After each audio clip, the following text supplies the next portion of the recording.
welcome to Above the Mark, where we take you from the soil to the office and everywhere in between. We're your hosts, Jack and Troy, bringing you real conversations on farm leadership, rural life, and the big issues shaping modern agriculture. Whether you're knee-deep in the field or just ag curious, there's something here for you. So let's dig in and aim a little higher.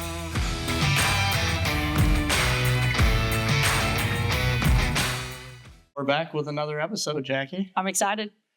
Oh, it's cold outside. It's great weather outside. It's great weather outside. Yeah. Not good golfing weather though, Joe. No, not at all. But it makes you, appreciate those the green grass and what is to come. I have not thought about golfing. I've just been so busy with everything. And then today on my way here, and I don't know if it was because I knew I was coming to see you, but I'm like, started thinking about 68 degrees, 7 o'clock at night, sun's going down. Sun's going down. Yeah. The sun is carrying some heat now, so that's good. Yeah. Yeah, I got up to... PGA, there's tournaments on the weekends now that you can watch some golf, and it's like, oh, we kind of get that itch that's coming close. Yeah. And then about July, I realized that I still stink at golf, and I started looking at alternatives. Yeah. Yeah. Golf is one of the most humbling sports there is, because you might hit one good shot and then it all falls apart. Well, I guess that's a good segue into speaking of golf legends. We're here today with Joe Hart. Yeah, legend in my own mind. Golf. You're a legend in my mind too, Joe. You're way better than me. I don't know if that's a compliment. Yeah, I'm not sure. Each shot is a new adventure. So that's fun. It's fun. It is fun. But we're here today with Joe, right? Joe is with our energy business unit. Mm-hmm. Joe, why don't you just take a second to introduce yourself, kind of what your role is here at Mercer, and we'll go from there. Okay. I'm Joe Hart, been with Mercer since 2018. I'm the EVP of Energy. So energy includes, we've got propane, of course, but then there's also the petroleum part and also the lube. So we've got three business units, if you will, underneath the energy umbrella.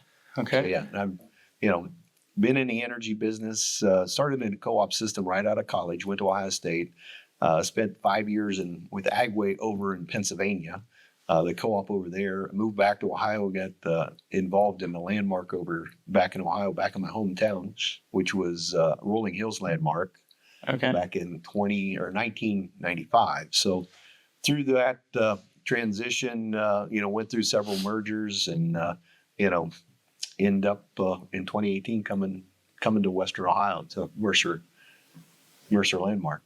What drew you to Mercer?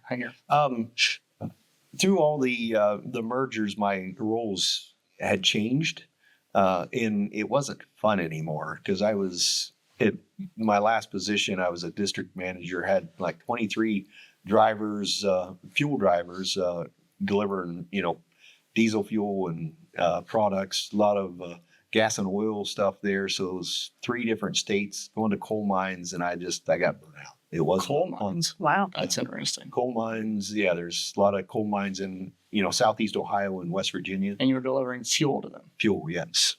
Did they burn through a lot of fuel? Yes. I bet. Lots. I would have never thought of that. All that big yellow equipment.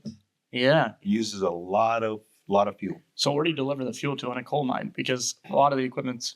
Yeah, there's underground mines, a lot of longwall, but up on top of the ground where they're loading trains or they're loading barges. They've got to move the coal to wash plants and onto trains and onto barges. So. This is not on the agenda at all today. I'm really interested. Does most of the underground stuff, equipment they use also run off diesel? No, most of that's electric. Okay, that's what I was thinking. Yeah, most of that will be electric because of fumes and everything. Yeah. So emissions. So but on top of the ground and and when they take coal out of the ground and I don't remember the exact percentages, but they bring a lot of stuff out, but then they clean it or separate it from the rock and the non-coal stuff. Yeah. So there's a lot of what they'd call gob piles or refuge piles that they'd have to move all this stuff over, pile it up, and reclaim ground and plant grass on top of it at some point. And, well, lots and lots of diesel fuel used there. See, this is why we do this, right? Fun fact that we learned today. We can end this episode right here. Yeah. Well, and in Southeast Ohio, back, the gas and oil boom was there. So there's laying pipelines and building well sites. And, we were responsible, to fulfilling a lot of those commitments we made to different people. So yeah, we were, there was places you look on a map and wait a minute, this is in the middle of the field. Well, that's, they send you a pin drop and here you go. You drive to this pin drop and there's a road there now. It doesn't show up on your phone or your map, but there's so there's a lot of To deliver something. deliver, fuel is their, as they're building sites. And then, we did a lot of fill in for fracking, where they're fracking these gas wells and, those guys run 24/7. So, weather, equipment breaks down, employees. Yeah, it was challenging. It sounds like it. It was A challenging. little bit different of an animal from Western Ohio. Yes. Yeah. And there's hills, Western Ohio is nice and flat, easy to get to.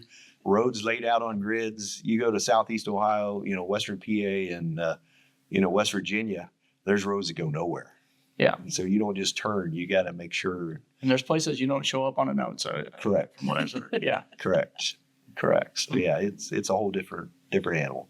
But my wife is from, she grew up in Defiance. So this is very familiar to her here in Western Ohio. I guess tell us a little bit about, we kind of hit on what we offer at Mercer from the energy side of things, but can you give us any more details on what that looks like? I mean, quantity wise or geography wise or what that looks for. Yeah. And, our biggest mover on the energy side is propane. We will move, 7 million gallons, 7 to 8 million gallons a year. Mm-hmm. So it's, it's a big mover. We cover basically from Greenville all the way up to, north to about the river and 24, sometimes a little further north than that in Sherwood. And then we go into, Indiana, and then we go across 75 for the most part. I know it's impressive when we've seen the map picture of all the little dots of propane tanks, and there's a lot of them. A lot of them, yeah. We service about 10,000 tanks or so. Yeah, and those, some of those tanks are grain dryer tanks, so they don't always get used. And a lot of customer-owned tanks that, hey, they may use this year, not next year. Yep. So there's about 10,000 tanks we service, around 6,000 customers that we actually service with propane. And the biggest being, number of those is just residential propane. Yeah. And with the extreme cold weather that we've had this year, I mean, huge shout out to your team, right? I mean, I'm certain that your drivers have been putting in a lot of extra hours. Yes, lots of hours. And, we had a record December. We delivered more gallons of propane in December than we'd ever delivered in a December. And January started out slow. We'd only delivered, about 500,000 gallons of propane the first 2 weeks. And the weather, I'm looking at the weather. Oh, this may be another record. No way. Well, we delivered like 600,000 gallon a week for the last 2 weeks of January. Wow. So yeah, it was, what's challenging too is, and we're in the middle of that challenge, currently here early February, that we were getting in about 10 transports a day and delivering 10 transports a day. And with the cold being throughout the whole U.S., it's created an issue on supply because there's, the supply units. So there's, pipelines, refineries where all the propane comes from.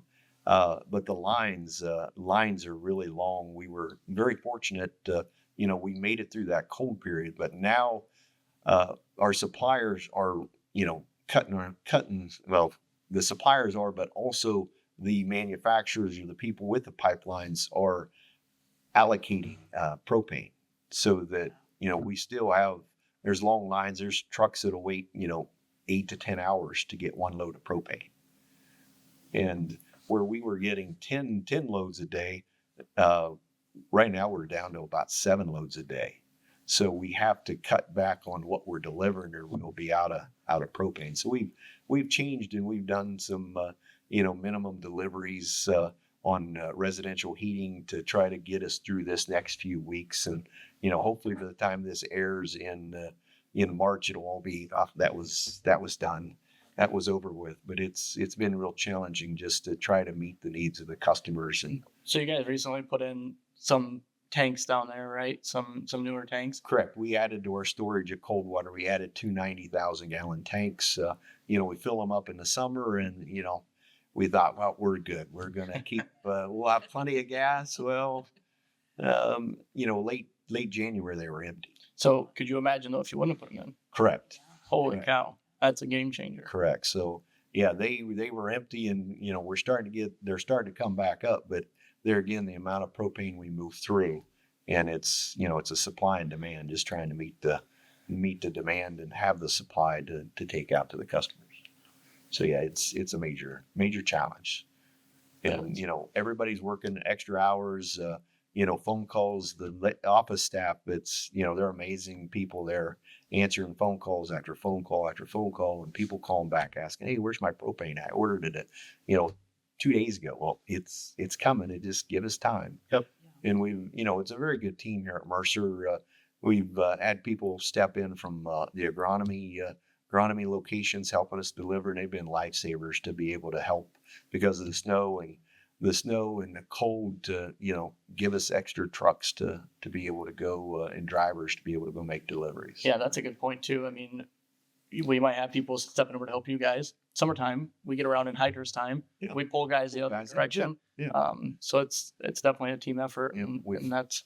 We float back and forth, and it does. It works really well together. So how do you keep track of who needs propane when? I mean, tank monitoring. Yeah, a lot of our customers have tank monitors.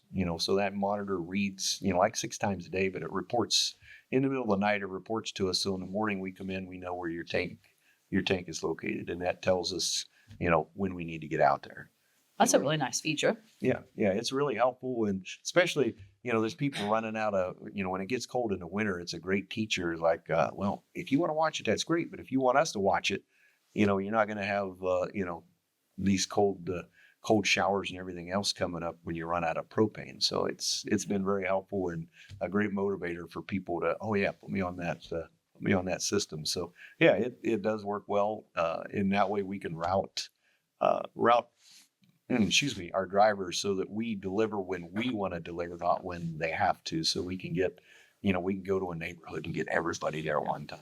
So if somebody is monitoring their own tank, when's a good time to call? We recommend they call somewhere between 20 and 30%. Okay. Yeah, 20 and 30%. That usually gives us, 5 to 7 days to get out there. Most of the time when people call, in a perfect world, we're there within, 2 or 3 days. But when we get backlogs in the roads, the weather just doesn't allow us to keep up. We slip back to that 5 to 7 days. And it's, we hate seeing that because we pride ourselves on taking care of people on the propane side and, making those deliveries. And, people get used to that. And so they keep calling back. We're like, it's coming, just relax. And there again, make sure your driveway is, clear and, the snow drifts are not in front of your tanks so that we can get in and keep moving. So yeah, it goes together. If a tank gets down too low, I mean, is there dangers in that? I mean, as far as pressure or anything like that? No, they'll go all the way down to. Okay. They'll go down to empty. I wasn't sure how that worked. Yeah, they will go down to empty. But then if you let your tank go empty, there's extra charges because we have to do a systems test. Yep. For safety reasons, because we don't know whether you just ran out of propane or whether you've got a leak in your house or system somewhere. So we have to do a systems test, which takes an extra 20 minutes to a half hour. It depends on the setup to do that systems test. So if the driver's spending time doing that system test, he could have made 3 or 4 more deliveries. Yep. So the more we keep them just delivering propane and not doing systems tests, and it all comes down to safety awareness that, hey, if you're smelling gas or there's something going on in your house, let us know. We'll check the system to make sure that everything is safe. Yeah, so it's really in the best interest of both parties to use those monitors. Correct. Yeah. And not run out of gas. Yeah, not run out of gas. Interesting. Yeah, so it's really good. But on the fuel side, we move about 5 million gallons of liquid fuels, most of that being diesel fuel a year. And our trade territory on fuels is a little less. It's smaller than what it is on propane because we could have 3 or 4 different products on the truck at one time. On our fuel trucks, where propane, it's one product, so we just load up and go. So to be efficient, we've got a little smaller area on where we deliver fuel to. Yeah, I've learned that since being here that diesel fuel isn't just diesel fuel, right? I mean, No. there's a lot of different things that can play into that. So Yes. that's interesting, and we have good quality stuff too. Yeah, very good quality. We additize all of our diesel fuel when it comes into our bulk plants, and the additive. There's flow improvers, there's de-icers, dehazers, lubricity agents in there. There's a little bit for cetane booster in there also to just make it work better and lean better in the equipment. You said lube earlier. Yes. Oil lube, right? Mm-hmm. I understand that you guys have maybe a spring sale coming up. Yes. So tell us a little bit about that. Dates. How do guys capitalize on that if they're interested? What's some things to think about as we go into that? Okay. Yeah. We've got a lubricant sale. Every year we have a spring lubricant sale. It runs March and April. Yep. And we offer some discounts. We work with our suppliers. We sell a lot of Shell oil. We're a Shell distributor, if you will. And so we work with our suppliers. They give us some discounts on some products, and we in turn pass those on to our customers. Okay. And just call our office. And we're working on the details and the products. Usually we offer a lot of discounts on some motor oils. This year we're looking at adding more products to that, maybe some hydraulic oils and some greases also. On the oil side, it's ebbs and flows. There for a while, oil was very hard to get, and now it seems like it's really improved. Grease there a couple years ago, we couldn't get grease because there's a fire that the largest manufacturer of grease, it burned up and was gone. But so they build new plants and it's available. So we're looking to add more products to those. What was the cause of the oil? There was just a fire. Oh, cause of the oil? Yeah. You said maybe there was a supply issue. Yeah, there was, additives. Okay. Additives in the oil, because the oil is just so much of the cost of oil nowadays it's on the additives that they put in it to, extended drain intervals and everything else. Used to be, there was 3 different oils. Now there's, several different oils. Depends on the, what the manufacturer calls the engine. And as they continue to increase the fuel economy of these vehicles, they keep lightening up the oil. So new specs require new oils. So it gets really complex. It's a chemistry project on any oil you use, on what your equipment and how it's made and what oil matches up and the compatibilities. Now we offer multiple brands on the oil side. Yes, yeah. Shell is our primary, but we have some Country Mark oils and some other oils to meet different needs of our customers. Yes. Yep. And your team is very well versed in that stuff. Yes. I've found. And it's almost offensive if you just say oil's oil. I found. I didn't know there was so much that went into it. And well, it's like, chemicals are chemicals, right? Or yeah. Pesticides are pesticides. You spray your corn with the same right. thing every year. That's right. Not exactly. Right. Yeah. Yeah. It's interesting. Yeah. It's quite complicated. So you got the spring oil cell, but then okay, so if you've got a customer, who does a lot of fuel business with you, Mm-hmm. I mean, do you have fuel programs where they can lock pricing in? Yes, we do have programs. Justin heads up our fuel side, and we can, when it's advantageous, we can lock in some, fuel pricing. And we work really closely with Growmart on Harley on our fuel side and what their recommendations are as you look at markets, out in the future. And sometimes it makes a lot of sense to contract where the markets are backwardated. A few years ago, we saved people a lot of money because of the backwardation, but that was kind of the perfect storm. But we haven't seen that lately on the markets to be able to do. We have, we've got a few people that have contracted out and you want to hit that home run every time on contracting, and it doesn't always happen. So one of the things I think that we work really hard with here at Mercer is, our team of people being a business partner with the growers.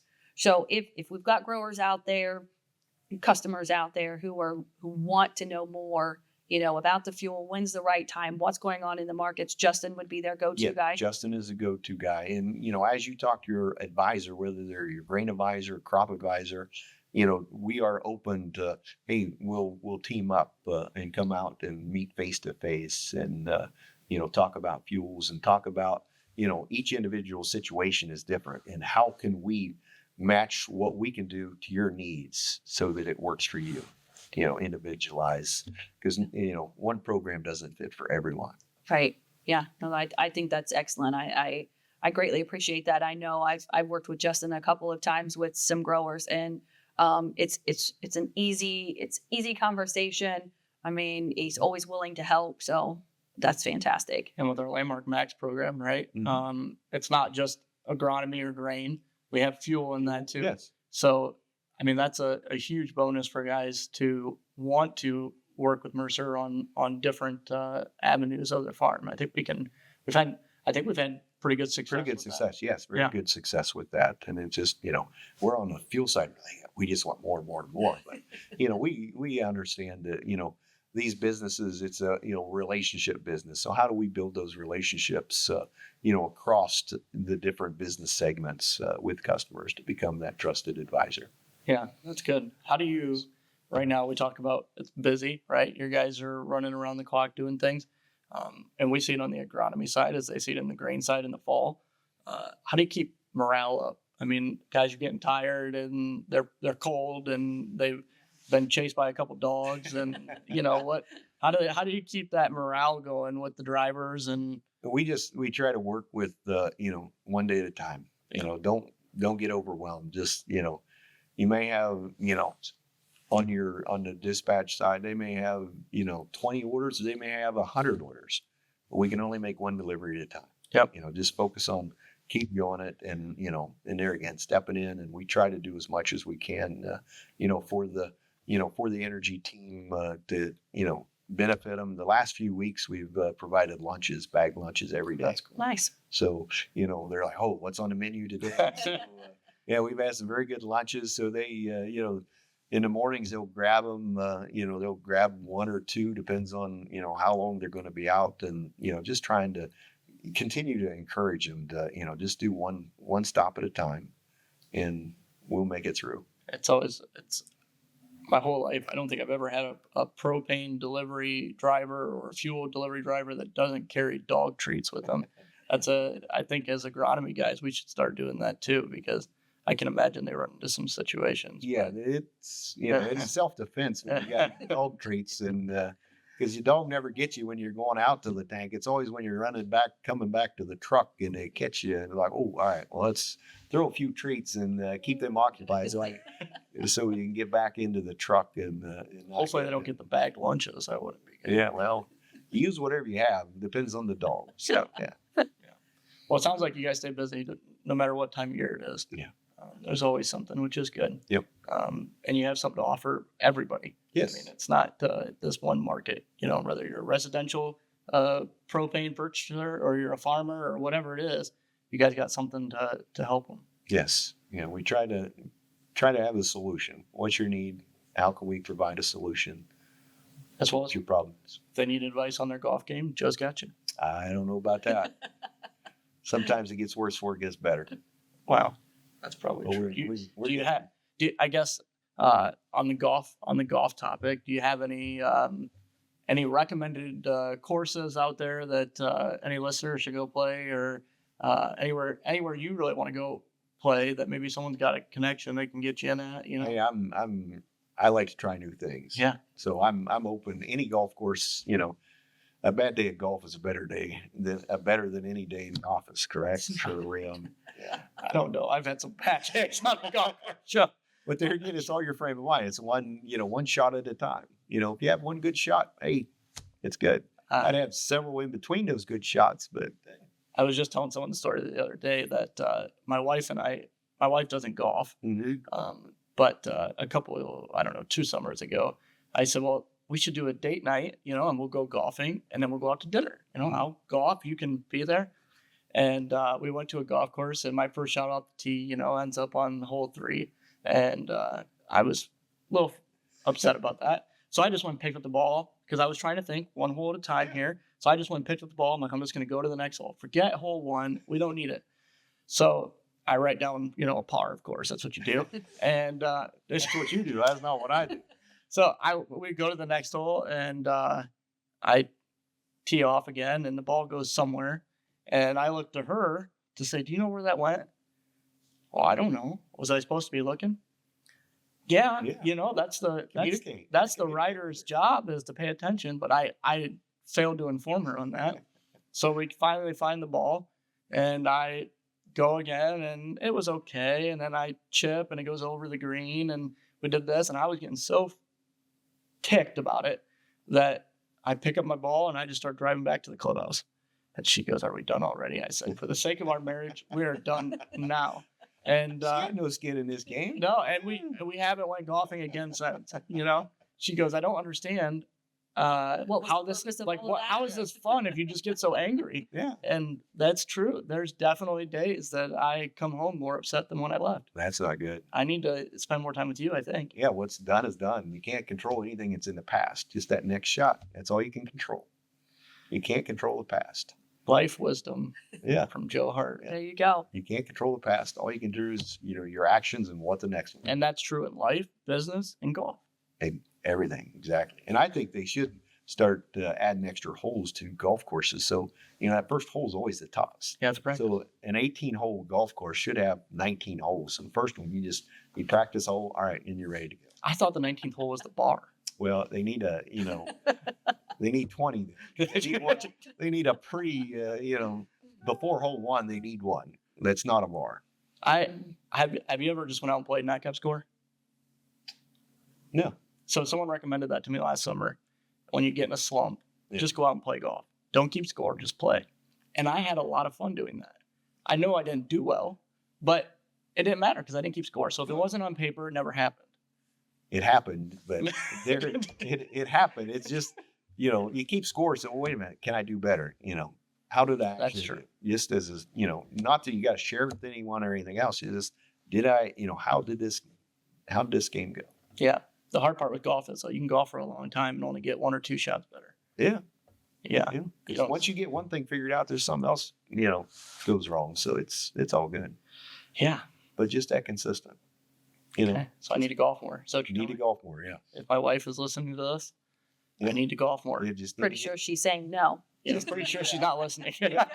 There's different seasons in life too. So, with your family, young family, there's not a lot of time. Yeah, but I will say one of the more rewarding things has been taking my kids golfing. Mm-hmm. It's stressful in the time. We don't go to a nice course by any means. Yeah. But it's fun to watch them out there, and no matter how I hit the ball, they think it was great. Great, yeah. Yeah. You're the champion. That went far. I'm like, yeah, it's 2 holes over. Well, it went far. Far. Yeah, well, you got to change your frame of reference. I need to think like a 5-year-old. Yeah. Yes. Some people would argue I already do sometimes. Yeah. I mean, I'm not going to argue with that statement, so. Yeah, no comment. Well, Joe, I appreciate you coming on today, and I think it's good to let people hear kind of some other things that Mercer offers, and thank you to your team for all the hard work they're putting in, keeping everybody warm right now, keeping the tractors going in the summertime, keeping everything lubed up and rolling, right? So we appreciate that. And if anybody has any questions, how do they get a hold of you? The office, the energy office is in Coldwater. Our phone number is 419-678-4811. Just give us a call. And if you reach out to any of your advisors, grain, agronomy, feed, whatever it is, they can point you in the right direction too. That's correct. Okay. Well, thank you. Thanks for coming. Thank Hopefully this Thank wasn't you. too terrible and you can come back next year. Anytime. Okay. Anytime. Well, thank you guys for listening to another episode of Above the Mark podcast. Well, thank you guys for tuning in to another episode of Above the Mark. Be sure to follow us on Apple and Spotify along with YouTube, and we'll see you next time.